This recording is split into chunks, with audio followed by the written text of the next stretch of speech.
start recording. Takes a minute for it to catch. All right, welcome everyone to our event. This is part of the Calling Women In series for SheJumps. My name is Claire Smallwood. I am the executive director. I am honored to be joined by an amazing all-star cast of women athletes from all around the US and with tons of different diverse backgrounds. So if you're just joining us and maybe you haven't been to one of these Calling Women In series events before, the whole idea here is we're just trying to shine a light on professions in the outdoor industry and just really hoping to talk about, you know, what are the challenges? What are the ways that you can succeed? What are the kind of the people, who are the people that help support you and pull you up? And today we're just talking specifically about winter sports athletes. So we'll be talking a little bit about competition. We'll be talking about mental health. And if you were here earlier, you can hear us all chit-chatting about injuries. Unfortunately, that is something that many people in the winter sports realm share experiences with.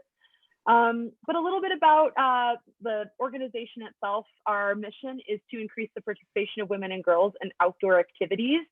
And we're an inclusive organization.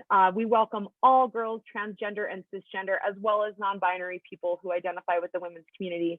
We strive to be an ally in the fight against racism, and we acknowledge that our events and programs take place on traditional, unceded, and stolen Indigenous lands. So wherever you are, we really do encourage you to identify the land that you are on. And we actually have a really cool blog post on shejumps.org that talks a little bit about how to deepen that understanding with that, wherever you're playing outside. So a new report on participation, this is gonna blow you away, shows that 62% of females do not play sports at all. Like, that's like not okay. So it's really important that we elevate this conversation and show a spectrum of connection to competitive sports, especially non-traditional sports that leverage the outdoors. According to the Women's Sports Foundation's Go Out and Play Youth Sports in America report, girls in sports are 2 times more likely than boys to drop out by the age of 14. So by the age of 14, girls are 2 times more likely to drop out. So this is really an opportunity for us as adults, and if there are any young women listening to this, to just highlight that and remember that that's why it's really important that we celebrate women in sports and we create an opportunity to highlight the accomplishments. So as an organization, we're committed to providing getting started events. So if it's your first time you've ever gone outside, learning how to hike, we have our micro ventures series, activities for the outdoors. We recognize that it's not always about being the most gnarly extreme person. And we have also just an opportunity here to talk about like the highest end of the spectrum, the upper echelon. So we're talking with athletes tonight with all of those backgrounds, but we want to make sure it's clear that SheJumps does do things for total beginners as well. Everyone starts somewhere, and even you can be a pro in one sport and totally a new beginner in another. Tonight, we're going to be talking a little bit about the systemic challenges that are associated with being a professional female athlete, as well as all the ways that we can do better to lift each other up and hopefully be advocates to the brands and marketing agencies that help to make some of these decisions about where funding goes, as well as our government agencies, because we all know that a lot of it just stems from the fact that, hey, they think, hey, women and girls, they don't play sports, so why do we have to fund it?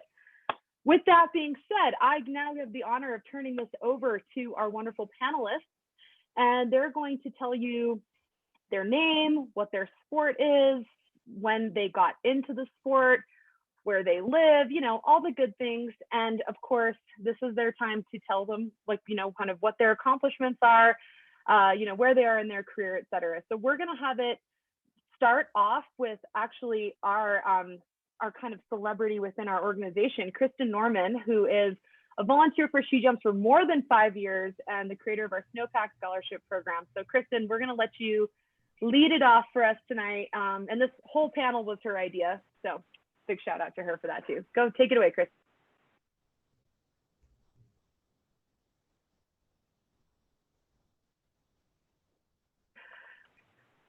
Can you hear me? Oh, yeah, there we go. Is that better? Okay, gotcha.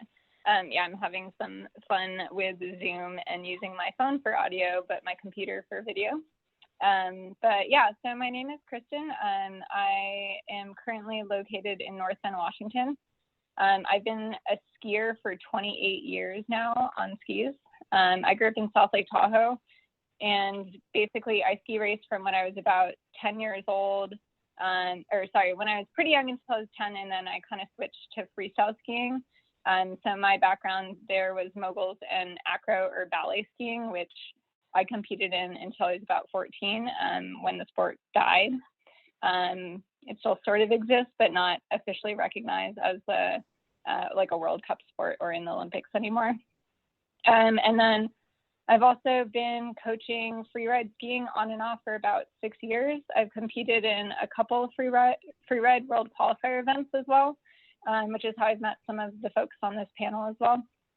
And then I've also kind of started doing some adult women's freeride coaching through SheJumps with some of the local Seattle area ski resorts. And then I've also started backcountry skiing about 7 years ago. So that's been kind of how I've been pushing myself the most in the last few years, is through backcountry skiing and ski mountaineering. Awesome, thanks, Kristen. And then I guess, should I choose? Oh yeah, choose someone else. That's exactly what I was gonna say. And then everyone just chooses them. Okay. Awesome. I'll go ahead and choose Sid Ricketts. Hey everybody, my name is Sid Ricketts. I'm from Salt Lake City. I currently compete on the Freeride World Qualifiers Tour and have been doing that for about 6 years now. I did it in the juniors for a couple of years as well. Luckily, my parents are very outdoors people and they got me into skiing when I was pretty young. And I gave my hand at a try at freeride skiing and I just kind of really fell in love with it. So yeah, I'll pass it off to Rachel Croft.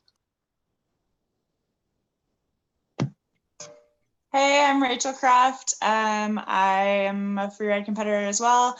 I started skiing pretty young at Crystal Mountain in Washington. Didn't actually compete until I moved to Colorado. I was 23 when I started competing, and really wasn't very good, but ended up taking a coaching job at Winter Park coaching freeride, and hanging out with the kids really pushed my skiing. And after coaching a couple years there, I ended up making the Freeride World Tour in 2018 and qualified for finals, and then blew my knee right before finals. And I've been injured for the last 3 years now. But I like to think that I'm not retired yet, and that I'm gonna make my comeback any day now. And I will pass it off to Erika Vikander. You're gonna make your comeback, Rachel. I believe in you. Hi, I'm Erika Vikander. I am a Freeride World Tour competitor, and I like to think just all around snowboarder. I grew up in Montana in Bozeman, so I started snowboarding at Bridger Bowl. So the big mountain snowboarding was kind of always part of my life, but I really got my start in the competitive side and slopestyle, and kind of made my way up the ranks through that, and did some bigger contests and Olympic qualifiers. And then I blew my knee and kind of, you know, found my way into the backcountry freeride contest scene and did the qualifiers, and then made the tour the same year as Rachel. And I've been able to hold the spot down for the last 3 years. This is my 4th year on the tour, and I was 3rd overall last year. So I'm hoping to move up the ranks a little bit this season. And I call Mount Hood, Oregon home now. And I will pass it off to Lily. Hi, everybody. My name is Lily Hogan. I am currently a senior at Colby College. I race Alpine ski racing at the Division I level. And to give you a little bit of background, I started racing when I was 5 years old, when my parents moved to Chamonix, France. And it was just kind of like the thing that you do there. And took a little bit of a hiatus. I was what you might call a weekend warrior when we moved back to New York City. Manhattan, not ideal for skiing.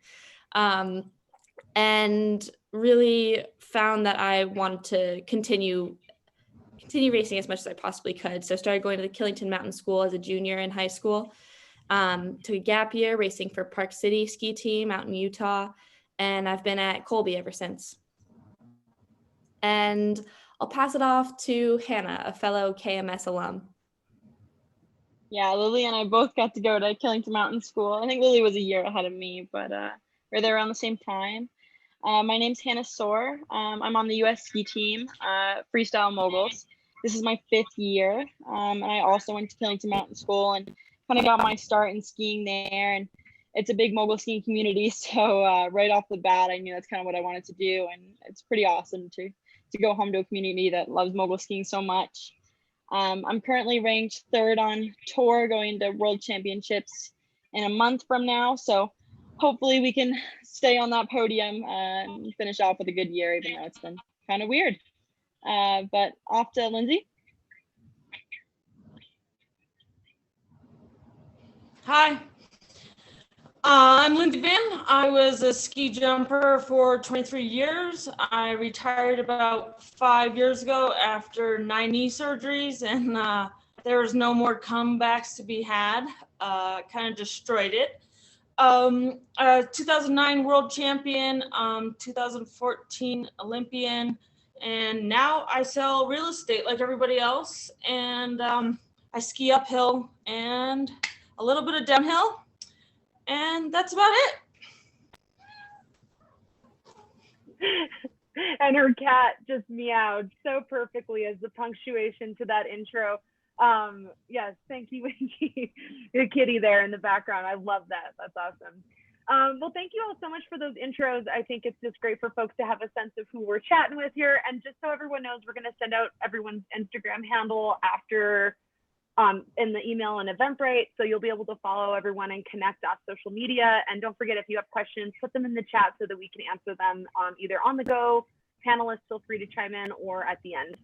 So we're going to start talking about some personal challenges, and I think let's start with the most concrete of setbacks, and we've already heard quite a bit of chatter about it. Injuries. Everyone has them. So, you know, we know that some injuries have been significant parts of people's career, but let's hear what keeps you going when you face them. I know, Rachel, for example, you're in the midst of just having had knee surgery. We just heard from Lindsay Vann, who's had 9. Yeah, so Rachel, how about you tell us, like, kind of for you, what's a mental, like, what are like kind of the tools and tricks that you use to kind of keep motivated in that case? Yeah, I guess it's been a struggle, but I think kind of focusing on my boyfriend just doesn't let me feel bad for myself. So kind of just always remembering that I am lucky to have, you know, so many other things going on, and just like it, honestly, in the big picture, it could be so much worse. There's so many more important things going on in the world right now than whether or not I'm skiing. And just remembering to focus on all the positive things that I have. And then also the thing that has made the biggest difference for me mentally, my most recent 2 surgeries, I actually set up my stationary bike against the wall so that I can sit underneath it and arm bike and just have some sort of physical activity when I'm not allowed to even like get up and walk across the room. Just, yeah, finding some way to stay physically active, I think, has been absolutely the biggest difference in my mood and mental health.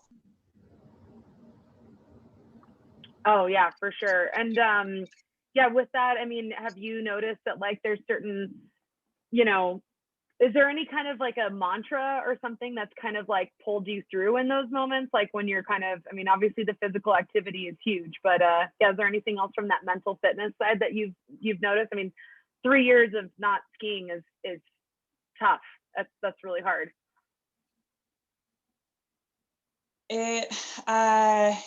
Recently I've definitely been coming back to, there was 1 week last winter that like my good leg was strong enough that I could ski and kind of feel like myself, and I had an injection or whatever, so the pain was kind of managed in my bad knee, and I had like a week where I just actually got to ski, and it has never tasted so sweet, and it's kind of been that thing that's sustaining me through it all, because yeah, just arcing a turn has never felt so good as to when I hadn't been able to do it for 2 years. And yeah, I just hang on to that feeling and just know that that's everything that I'm doing is just working towards getting back even, a couple more awesome trends like that. Oh yeah, absolutely. Everyone knows that feeling. Nothing so sweet as that return to the action. So Lindsay Vann, let's turn to you. I know you just shared with us that you've had 9 knee surgeries. You didn't decide to go back so you could get a 10th, which is good. I support that. I know I've been there watching you recover from those. What's you've had a lot of them. What keeps you going when you face them? I guess it was my passion for the sport and just understanding that it's just a new normal. It's like this. It's a new normal with the knee, and you just have to take it with you and do your best. And understanding that it's not going to be 100%, and you being okay with that. And it just is different, and it feels different. And trying to move forward, knowing that it's just that's how it is, and it's probably not going to change. And you still get to do your sport. And for me, it was mostly super hard being injured. It's like going to work and you got to go sit at your desk, but you can't turn on your computer, but you got to be there as a professional athlete. So it was like mind numbing to be injured as an athlete. It just feels like it takes forever, and it's very lonely and isolating. And so I think that was the hardest part for me, is just feeling like you're the only person in that situation right then. Of course you're not, but it's hard to relate with other people when it's your job. That makes perfect sense. I see a lot of people nodding their heads because I think everyone's probably had that feeling. And that's actually like an amazing kind of transition to talk about mental fitness. So, we have to think about the fact that winter is so short, right? Like we all love winter, and it's so short. So there's so much extra pressure just from the very sense of the fact that it's fleeting. That's one of the things that makes it so magical, right? That it's like those deep winter days when it's so cold, -26 outside, that's a little too cold. So maybe we want it just a little warmer, but the idea of kind of that pressure that kind of gets on there for the fact that you only have this small period of time to perform. So I'd love to open up, Erika. I know you have a lot of experience with like kind of this like across a lot of different platforms, like you've kind of adapted yourself, but like all of the pressure is always kind of the same. And I'm sure there's some other folks that have input on that as well. Oh, you're on mute, Erika. Yeah, I'm like trying to remember all of the layers of that question, but to recap kind of what you were Long saying. Story short, there's lots of pressure to perform. How do you mental fitness work it out?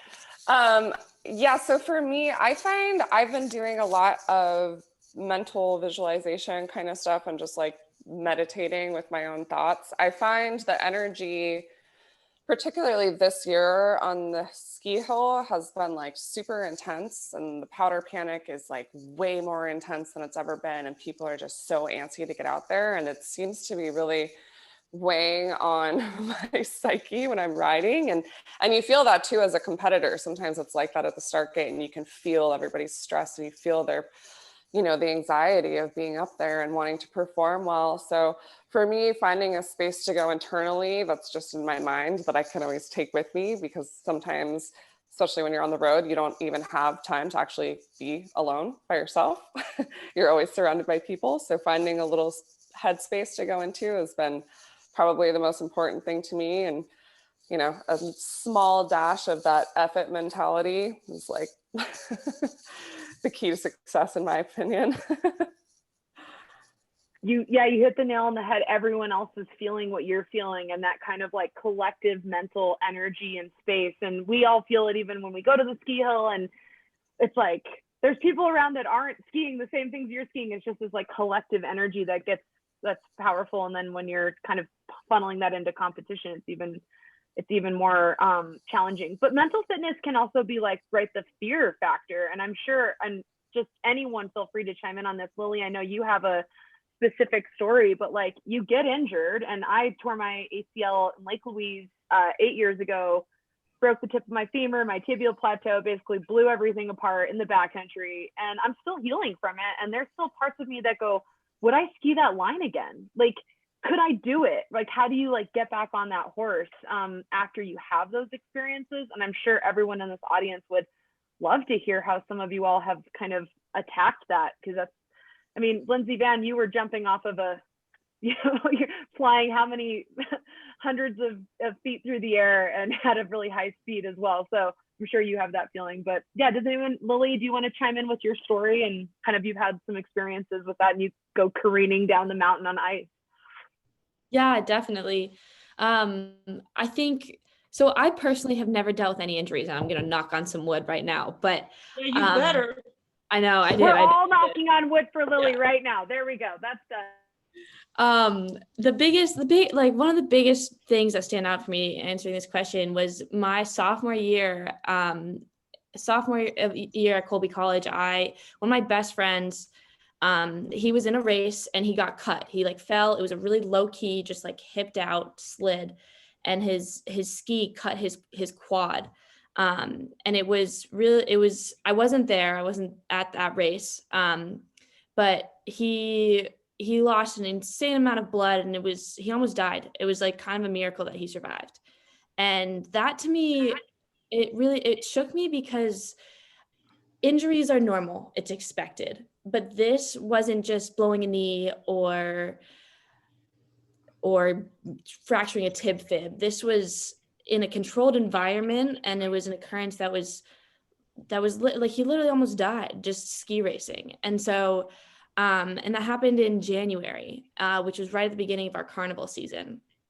And I found it really, really difficult to get into the start gate and to want to go fast. And that's my whole thing, you know, like the want to go fast, like that's what this is all about. So I like broke down and went to my coach one day and was just like, I don't have that internal want anymore. Like I have this image of Victor's leg in my head and I can't get it out. And he's like, you need to go see a sports psych. And so I did. I started working with a sports psychologist, and I still talk to her to this day. And she helped me with, I think, like some of what you talked about, Erika, like the visualization, absolutely. The trying to compartmentalize things, like having feelings come and acknowledging them and letting them go, because on race day or competition day, there are so many factors, like you said, also Claire, like the weather, the conditions, like so many things in these sports that we do that change, that you need to be able to have them affect you, but still be able to perform. So anyways, that was a real hurdle that I think I've gotten over. I think I can say that I have. Does anyone else have a kind of mental fitness or like kind of a, you know, that fear of getting back on the horse? It looks like Rachel. Yeah, you probably, you're there. I want to just address more, like I wasn't enjoying competition at one point, and I also spoke to a sports psychologist. This is actually before I got injured, but I would get so nervous because I didn't have like faith that I could ski the lines that I wanted to ski. And yeah, she was like, why are you trying to ski these lines that you know, you just think you have to ski because they're going to score well? And she's like, if the point is to have fun, ski something that you want to ski. And so yeah, I think it's huge to, you know, be doing things for the right reasons, so that you are, you know, comfortable with what you're doing and actually want to be there. And also, yeah, just like a general nerve calming thing. Like I make the starters tell me jokes, because otherwise I'd get like the nerves build, you know, like, and you're, like Erika said, you're feeding off of other people's energy. And like when other people are nervous, it just like, it gets to the point where like, I almost like can't breathe at the start. And so I make the starters tell me really bad jokes, and just like, or even just any kind of conversation to just change your focus for a second before you actually have to drop in, is completely changed how I thought about competing. That's got to help. You got any good dad jokes for us? Come on, Rachel. We got to get one. No, if you can't do it on pressure, I understand. But if you have one, drop it. It could be a dessert for the panel. How about that? This was not rehearsed. I did not tell her to give us a dad joke, by the way. So if she can, this is a true testament to her ability to be a professional athlete and think on the spot. No pressure, Rachel. I like the ones that are like a guy with no arms and no legs, and what do you call a guy with no arms and no legs on the wall? Art. What do you call a guy with no arms and no legs in the bush? Russell. No. Okay.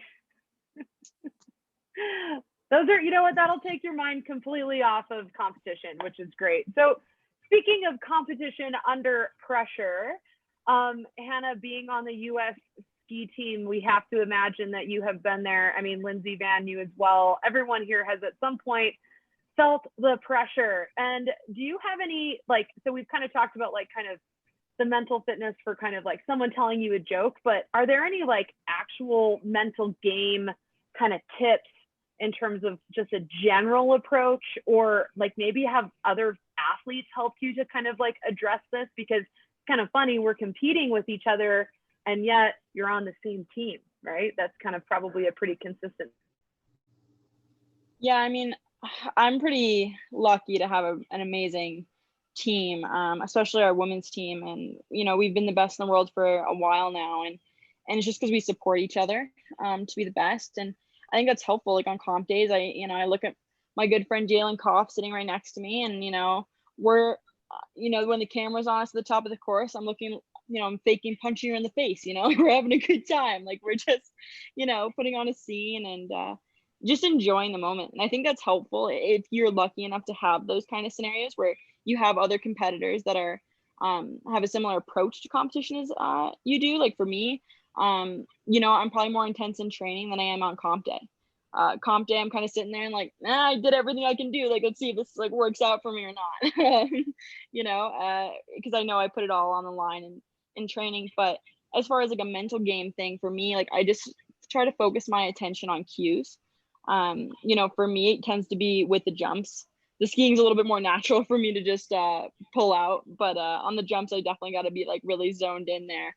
And like many others here, I meditate at night and kind of work on focusing my attention so that on comp day or training days, and especially when I'm nervous, to like huck myself, you know, off the jump into the moguls, because honestly, that's a scary thing to do, especially when it's icy. Like I acknowledge that, like it's okay that I'm nervous. You know, I'm a human being, it's totally okay. But I just try to focus on the things that are gonna allow me to have a good jump and to succeed. So, you know, obviously like in specifics might be like, you know, arms up early, you know, like whatever those cues might be for you. But you know, we're all human. Like I stand at the top of the mogul course before a World Cup and say, oh shit, like I can't picture myself doing this good right now. You know, like we've all been there. So I think as long as you can focus your mind on the things that are gonna get you to where you want to be, and usually that's the top of the podium, like that's the best you can do. And you can practice those things when you're not at the top of the course, you know, when you're at home, when you're in the shower. Like just focusing your mind on a point of reference is a great way to practice that. Woo! I love that. I learned so much from that. That's right. Like, and Erika, you said it too. You can take it with you, the cues, the meditating. I think that's super powerful. I feel like we could probably just have like a whole session just on mental fitness for like winter sports athletes, but let's keep this conversation rolling. We've talked about some personal challenges, and we did have a question ahead of time that we'll, I think probably chat about a little bit later. I want to come back to with kind of off-season stuff, which we'll come back to, but let's talk a little bit about the external challenges, because this world was not built for women athletes in mind. And I think we have a lot of people who have experienced that, hopefully experienced some positive in structure, people supporting, mentoring, but also some actual like roadblocks intentionally put to prevent the success and proliferation of women's sports. So being real about how brutal these challenges are and just actually honestly, like, and this kind of ties in with mental health, how brave, like you said, jumping off of a jump into icy moguls, I'm good. Like, I really love skiing, but I'm not into that, and that's okay, right? But so it's like being strong enough to keep going, but these external challenges really in terms of funding, structural flaws in sporting systems that aren't setting women up for success in the industry, kind of favoring other narratives. I'd love to dig in with that. And I know we haven't heard from everyone yet. We will. I can't help but highlight, Lindsay Vann, you have gone up and fought as hard as you can for inclusion, and we'd love to hear that. So for anyone not familiar, Lindsay Vann has been the champion of getting women's inclusion in the Olympics for ski jumping. And so, I mean, Lindsay, you spent your entire career doing this. I mean, you have to be exhausted from talking about it, but can you just talk about it and how awful it was? Because I feel like people need to know if they don't know how that was. Yeah, I mean, it was super exhausting to try to be an athlete and then fight politically for your sport as well. I feel like I'm still exhausted from it. I mean, it's like hard to want to be involved anymore, just because I felt like I spent my whole career fighting for the sport to get into the Olympics, and it finally did, but it's always uphill. No matter how many times you prove yourself, you got to do it over and over and over again to get that recognition. Now women's ski jumping has a whole World Cup, World Championships, Olympics, all that, but they're still having issues. They don't have the same prize money. They don't have as much competitions. It's a slow process, and especially when you're dealing with old European men that control these sports, they don't even want to give you a time of day to hear what you're saying. And honestly, you have to get ugly, because until you piss off enough people, nothing happens. So you have to be bold. And for me, when I was doing all this for myself, it was super hard. But when I realized there's a whole generation after me, it became so much easier when it wasn't just for me. And then it was so much easier to do the things that you had to do and to piss people off, with knowing that I was not doing it for just me. I kind of came to the realization, like, yeah, my career could probably end here because I'm going to make some people angry. And I'm willing to do that so that the next generation can do what I want to do. So that became a lot easier for me. But no, it sucks. And it's a slow, painful change. And if you turn your back for 1 second, it'll go back just the way it was if you're not paying attention. I don't get it. At this point, it's hard to even want to try to understand anymore.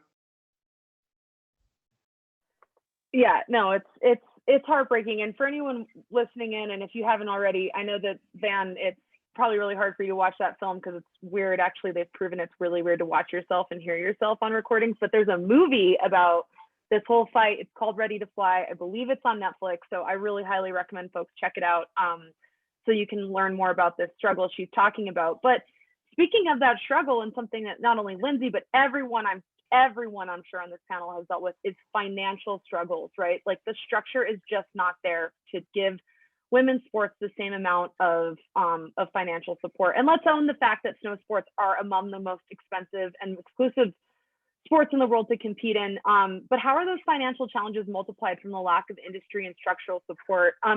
And with that, we want to chat with both Sydney and Kristen. I mean, everyone here probably has this experience, but Sydney, we haven't heard from you yet.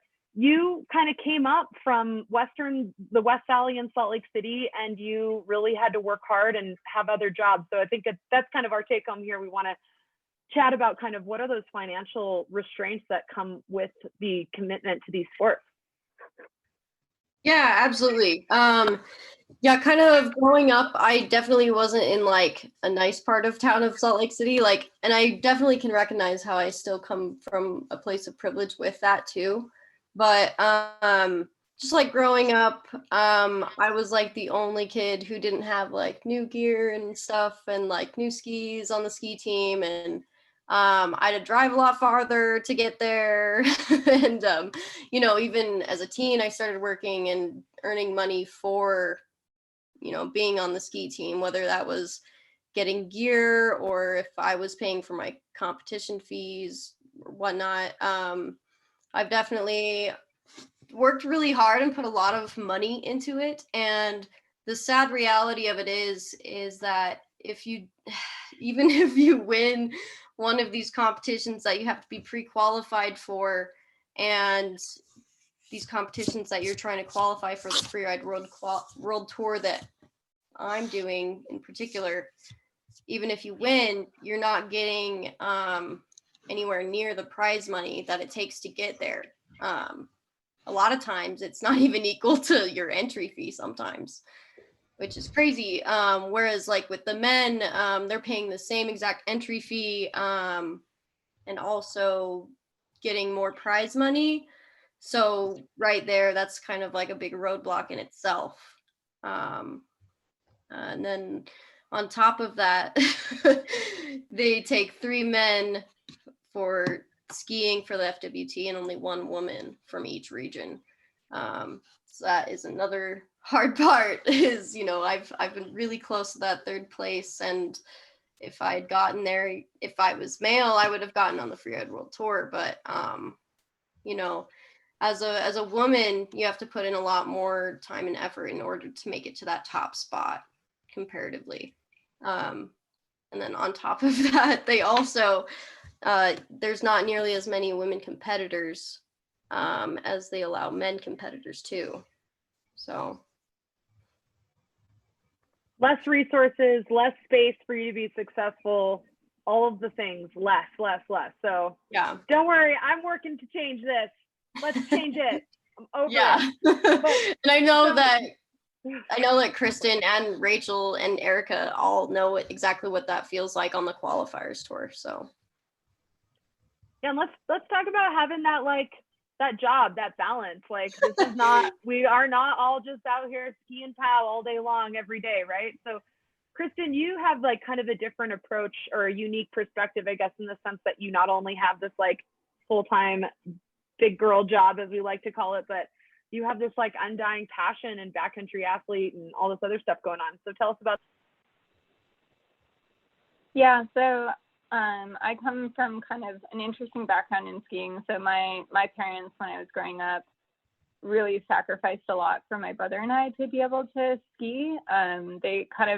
They met on a chairlift and decided, like, okay, we want our kids to ski. We're going to do everything we can to get them on the hill. So they actually moved across the street from a ski area. So I had the access growing up, and my dad actually started coaching skiing so that he could get free seasons passes for me and my brother to actually go skiing. And so that's kind of an approach that when I was at the age to sort of decide, okay, do I want to pursue competitive skiing as a career? Like, a ton of my friends that I grew up skiing with went on to do mogul skiing for the US ski team, or just got burnt out or injured or whatever.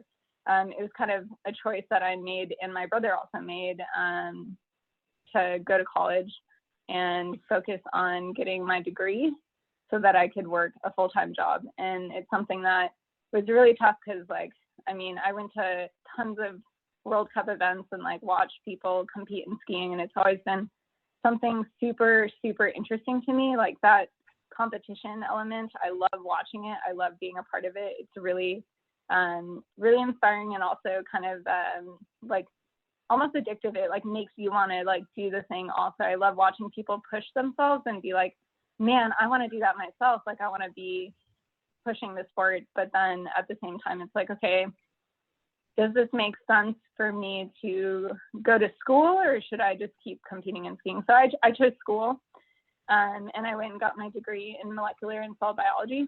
And then basically, when I moved to Seattle area after college, I started getting interested in ski competition again. And so it is still possible to actually like compete in skiing on like a fairly chill level, and work a full-time job. I mean, I think there are some people who balance it and can actually go and do like world travel and competitions and work full-time jobs too, it's really tough to balance. But at a certain point for me personally, I decided that work came first, and then skiing was something that I wanted to do for fun. And part of that fun is sometimes competition. So I've signed up for Freeride World Qualifier events to kind of see like if I can push myself still. And it's also been a way to meet people who I just like find so fascinating to get to know and be like, wow, like these people are pushing themselves. Like I met Rachel and Sid from doing Freeride World Qualifier events at Crystal, and it's been really cool to meet them and follow their careers and just get really excited about skiing in general. Like everyone is super welcoming. But yeah, the financial situation is always kind of tough. Like for a lot of the Freeride World Qualifier events that I've done, I've actually convinced Crystal Mountain to pay my entry fee because I'm a Crystal Mountain ambassador. And then also was coaching for a while. So it's sort of part of like my deal where I coach, they pay for my entry fees, I get to go compete, and then that's money that I save because like it's expensive. It all adds up. And I don't know, there's also like other stuff that you can do in the ski industry too to kind of make money and support yourself. So I've actually started doing a little bit of like ski modeling and athlete ambassador work. And so sometimes that pays actual money, and then other times you get paid in gear, which in the end, gear is super expensive. So it's something that it supports me being able to do the thing so that I can like go do that without feeling like I'm spending all of my money on outdoor gear and on ski passes. So we all got to make it work somehow. And I think that's like kind of the take home message. But I think it's probably shocking probably to some people to realize how many professional athletes, like this is your job, end up having extra jobs on the side. And I think everyone's probably had that experience. We have about 15 minutes left, and I want to keep an eye on time so that we have time to get to some questions. I'd love to touch on the topic of mentorship. Creating a pipeline of mentors is a critical piece to developing better structural systems that like do not basically kind of undermine women's progression in sport. So Lily, I know you have something you wanted to chat about with that, but I'm sure everyone here has something to talk about with mentorship. I think this is an awesome space if someone wants to give a shout out to someone who has been an amazing mentor in your career. And then we've got a couple of like kind of last minute questions, and then we can open it up to the rest of the group here if anyone has questions for specific athletes. But yeah, Lily, do you want to talk about kind of both maybe like the positives and the negatives of your experience with mentorship, or lack thereof, I guess, in some cases? I think I think maybe we all know there are no female coaches in the alpine ski world. They're very rare, especially if you look at head coaches. There'll be assistant coaches, but not head coaches.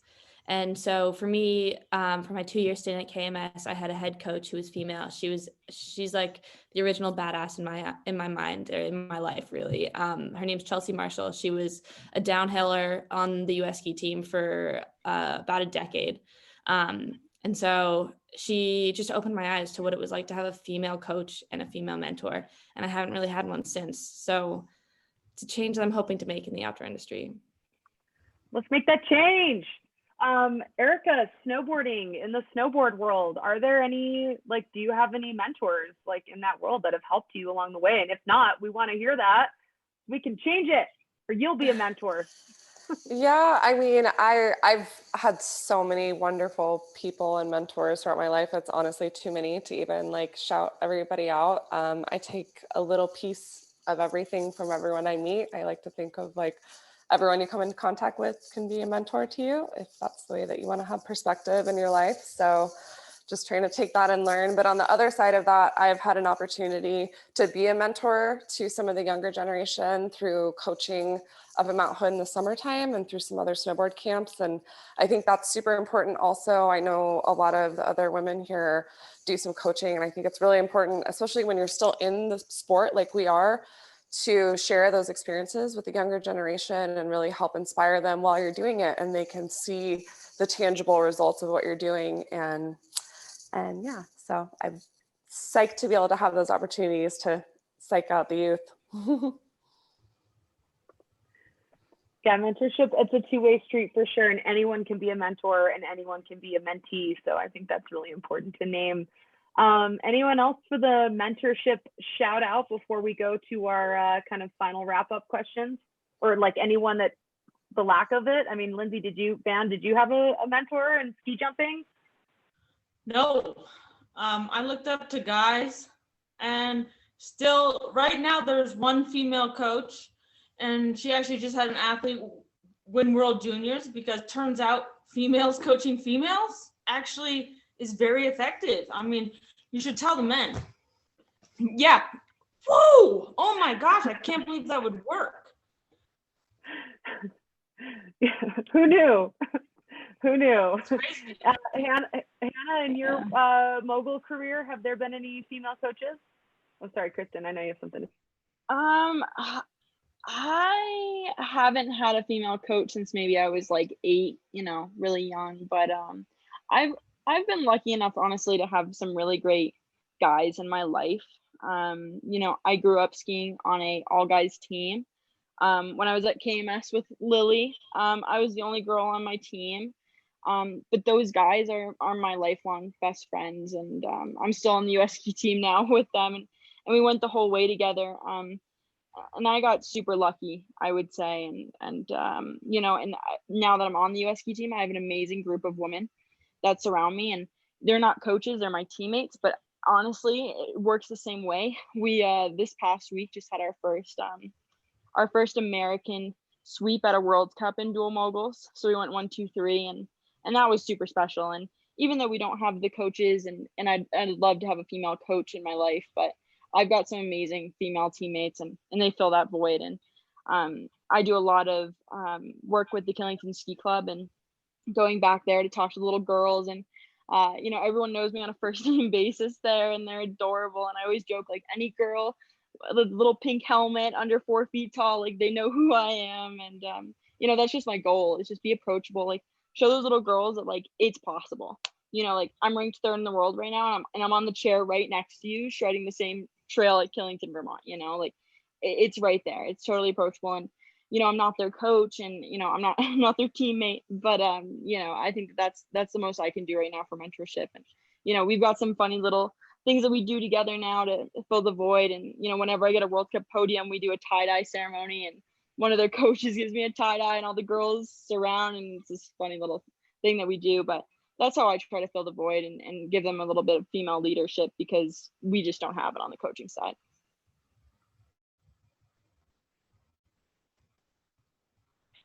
Yeah, I was going to add to that and say, I also, growing up, didn't have any female coaches, but I looked up to my cousin Sasha, and she was kind of one of the people. She went on the Freeride World Tour, I guess back when it was the Free Skiing World Tour. And so having someone who I could look up to like that and be like, man, like, I want to be like my cousin when I grow up, and just like watching her push things was super, super cool. So she was sort of like my mental coach, which is funny because now she's like a mindful meditation coach as like her career. But that was really, really inspiring. And coming to Seattle area, I met some women who were coaching freeride skiing at Crystal. And that kind of convinced me, where I was like, man, like, I should start coaching skiing. It's something like I've thought about doing. And I'm so happy that I've like actually been able to coach some youth athletes and kind of see them progress. Sometimes I'll go ski at the ski area and run into them, and they're adults now. And that's super satisfying, where I'm like, oh my gosh, like, these people are psyched on skiing now. They're skiing harder than I am. It's really cool to watch. And just like something that's interesting, like, even if you're unsure about competition, you can also look into coaching as something and then give back to the next generation. And that's definitely almost more satisfying, at least for me personally right now, to be able to give that back than to see myself be successful in something. Yeah, I can attest also to coaching side of things. This is my first year coaching for the Altabird freeride team. I coached a little bit for the Targhee freeride team as well 2 years ago, but coaching in itself is something that's like super rewarding, which I've always thought I was a really bad teacher and stuff, but No, I can definitely see how I've made a difference in these kids' lives, particularly, especially the girls too, just to attest to like being on the other side of, not having like very many female coaches growing up, and then being able to be that person for those kids is pretty awesome. So many coaches. I love it. And Rachel, I know you actually, I wanted to bring this up because you mentioned before this call that watching freeride sports become more competitive was kind of troubling. And I have to say, from my background, I didn't mention this earlier, but I mean, I did free skiing. I did the free skiing world tour like well before the freeride world tour was even a thing. It makes me feel old. I don't feel old, but it makes me sound old. But anyway, the point is that I remember when that was like the whole freeride competition thing was new. And then now the idea that these kids can do it from such a young age, and like, yeah, the competitive thing, it can have kind of, that can be tricky. I just want to make sure you got a chance to touch on that because it's an interesting perspective. Yeah, I just felt like I got hooked on the competitions because I grew up skiing just as a family thing. So I really didn't have a lot of girlfriends that skied. And so that was the biggest thing that drew me to competing, was that it was the one time that there were all these women that just absolutely rip, and getting to ski around as a group. And then to see the juniors divided into teams and, like not really mixing quite as much. I was like, I don't know. I don't like that this is kind of the way the sport is headed. But honestly, like they do intermingle. And especially last year, one of the moms that helps put on all the events, she pulled that same stat about how, a lot of women aren't in sports, and like the younger girls, the high school age girls, are more likely to drop out. And so she's like, what can we do? And so we put on this event that got all the kids at this one particular competition down in Taos, all the girls, to get together in one room after a day of skiing. And they all just, went around and introduced themselves, and then just kind of like let it organically. They all interacted and started making plans to ski. And now there's even a bunch of them from all different resorts are actually working on a movie film together, a film project together. I know you've been helping them, Claire. It's called Novia, like the Spanish word for girlfriend. So everyone should check that out. They've got an Instagram handle. And it's just so cool to see that this is still a sport that's bringing people together or bringing women together, rather than, building up that kind of catty competitive side that we see too often. Way too often. Collaboration over competition, people. This is what we're here for. And I'm sure, Van, you probably worked with a lot of women that you were competing with to get ski jumping in the Olympics, right? Like across country lines and everything. Borders, country lines, that's a thing. Borders, that's what they're called, Claire. Yeah. I mean, some of my best friends were people I competed against because we had to work all together to move our sport forward. So like, yeah, Norwegians, Germans, Austrians, Slovenians, yeah, we had to work together or else it wasn't going to happen. And it happened. And also, I have a comment on the coaching thing is that I coached for 10 years while I was an athlete. I coached Sarah Hendrickson, and then she kicked my butt. And I'm like, oh, what'd I do? I think she froze because she was, anyway, we heard you about the Sarah Hendrickson thing. We're almost at time. I have one last really, really important question. Well, two, but I think we only have time for one. And then I want to make sure if someone has some other questions, we have time for that. But what piece of advice, well, okay. The question I really want to say though, is that like, how are you part of the solution? I think we already heard that with the coaching. So I just want to make sure Kristen gets to talk about the Snowpack Scholarship. So there's that. But the final question of the group is, what piece of advice would you give to a young person interested in pursuing a career in your field? I think that's really important to make sure everyone gets a chance to hear from everyone in this group. And within that, Kristen, maybe we can have you talk about the Snowpack Scholarship.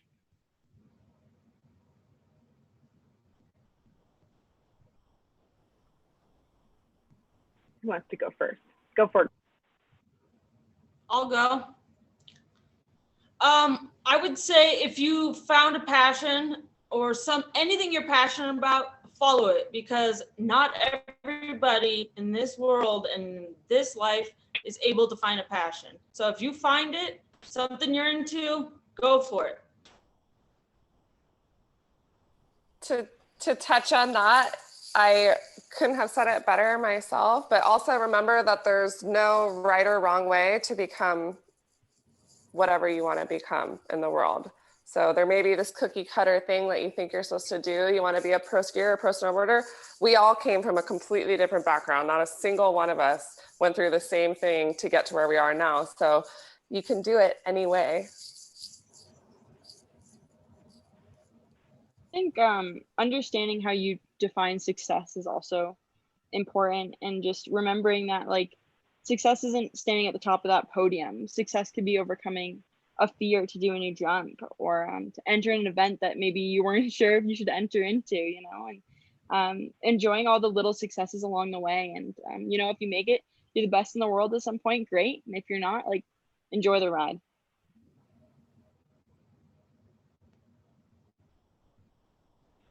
Yeah, I think I'll go ahead and add to that.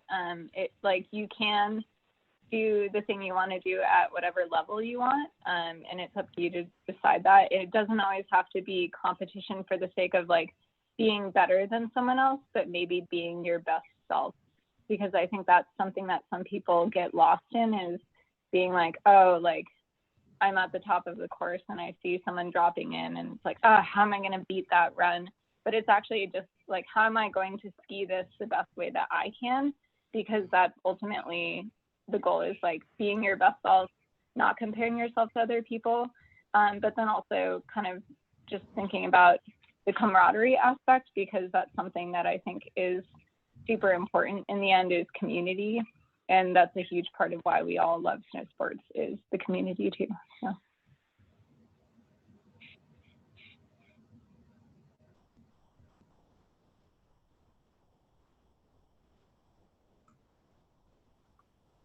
Anyone else want to say what's your piece of advice? I'm sure everyone's got, we do have one question, but I want to make sure we get to hear from everyone if you want to share. I think I would say, I like, you others have said a lot and would probably be like the top ones on my list, but another small little tidbit would be that it's in the details, it's in the little things. So the ways that you can put in extra work, both on and off the hill, in front of your coaches, not in front of your coaches, every little thing, I think it adds up, and it will probably make you feel more fulfilled in the long run also.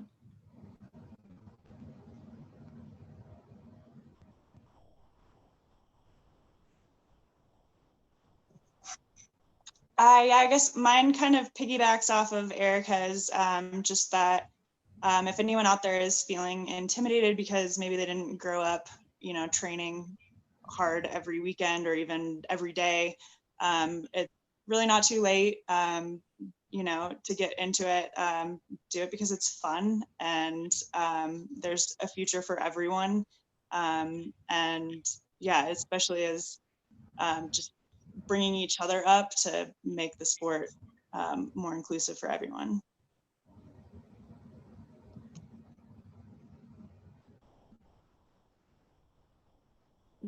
We have one quick question here. On the note of fear and good mental space, I find that, this is from Susan. Thanks, Susan, for asking a question. On the note of fear and good mental space, I find that once I start to lose confidence / get tired and fall, I feel like I can't pull it together. How do you get back on the horse in the moment? Does anyone feel like they want to tackle that? Yeah, I would say like how I answered the mental question before is exactly how I answer this question. You know, there's days, I think for me, like on competition mornings, we get 2 to 3 runs on the course before we have to compete. And sometimes those don't go well. Whether you fell and you kind of banged yourself up, or, you know, you just didn't ski your best, like you got to recover really quick. You know, and it's not that I'm not scared to go up there again and do a trick that maybe I just fallen on, but I just really try to focus my mind on like what I can do better and what's going to get me that run that I'm looking for. So usually like those are very specific technical things for me. But like a good example is like my friend Tess Johnson on the team, heard her, like she annihilated herself on the course in our training run for duels day, and almost pulled from the event and was in a lot of pain and really freaked out about the top air. Decided not to scratch from the event and just kind of pulled her mind together and really focused in and got a podium and helped us sweep that day. So, you know, you just can't get affected by the things that happened in the past and just focus on the future.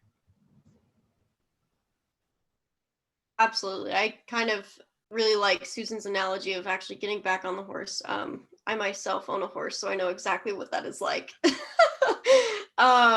And that's exactly something that I kind of want to like add on to is like, you know, you have to get back on that horse. And so being able to find that mental space or whatever space that might be for you, to be able to calm your mind, to be able to get back on that horse, I think is super important to find for yourself as well.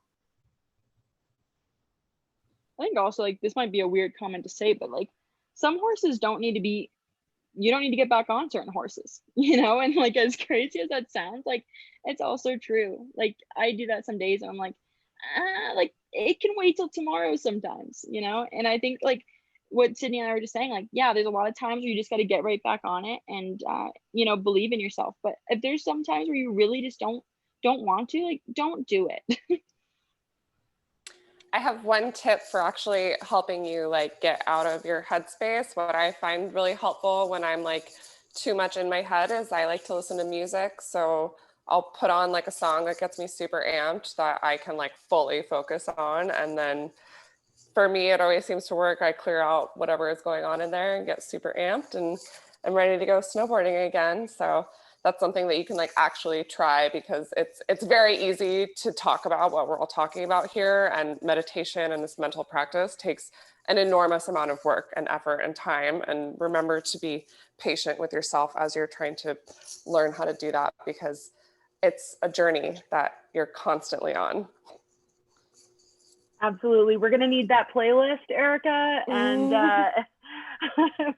definitely need to include that because I totally know that feeling of wanting to just kind of like clear the air. These are all amazing tips. We are at time. If anyone has any last minute questions, definitely drop them in right now so that we can get these answered. But I just want to give my most heartfelt thanks to everyone on this panel for sharing their stories and experiences. I mean, we are all a part of the solution. It's so important that we are vocal and visible and there to wave our hands in the air and be like, we are here. And the industries, whichever one we are in, whether it's bike, ski, snow, whatever, snowboard, we all just need to kind of be there to support each other. And even if we're competing with one another in the competition sense, it's there. And I think one of the big pieces we talked about was that mentorship is a two-way street and anyone can be there to support someone. And Hannah, you had said it, these people weren't on your team, you weren't coaching them, but you were still there with them. And I think that's like a huge part of SheJumps and all the programs that we try to do is to say, everyone can learn this stuff. No one came out of the womb knowing how to do any of this. So it's important to remember that we can all get there. Anything last minute from the panelists to share, or parting words of advice? We've got some thanks rolling in the chat from folks. So yeah, we'd love to make sure people get a chance to ask that if they have it. Yeah, thank you for hosting this, Kristen and Claire. Sorry, Kristen. Of course, we always start talking at the same time. Just wanted to say thank you both for initiating this and bringing all of these female voices together on a platform. And to the audience, if anyone has follow-up questions, I know they said they're going to be posting our socials. So I'm always available. Like, I'm pretty good at responding to people. If you send me a message on Instagram, if you have anything that's like actually, you know, a direct question for me, I'm always available to people. So thank you, everyone.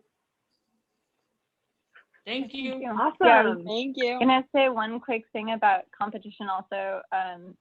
If you are on the fence about going to competition because you're afraid of like putting yourself out there, if you don't know anyone competing, my first Freeride World Qualifier event that I went to, I think the first person I met was Sid, and we were inspecting like the finals course. And she just like rolled up next to me and was like, hey, like, hi, my name's Sid, like, super nice to meet you. And she just like wanted to chat and get to know me, asked about me. I was like, oh my gosh, like, I don't know anyone here today. And this girl is just being super friendly to me.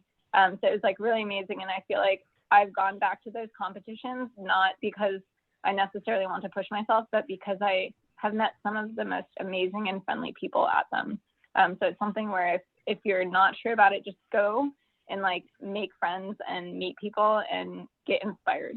So it's definitely really, really cool. Absolutely. That was a really fun time. I look forward to more. Yeah. Let's all go skiing together. I'm into that. Let's make it happen. Well, thanks so much, everyone. We really, really appreciate everyone's time. And like anytime, if anyone, SheJumps events were happening all the time. We've got one about Ski Patrol coming up on February 18th. So if you're interested in learning more about the career of professional ski patrollers from women, please join us on that event. We would love to have you. If you joined late, we are sending out the recording for this event to everyone who registered through Eventbrite. So we'll include the Instagram handles for all of these amazing athletes on our panel today. And don't forget to go check out Lindsay Vann's movie, Ready to Fly, and educate yourself on the fight for equality in the Olympics. Good job, Lindsay. All right, take care, everyone. Thank you so much.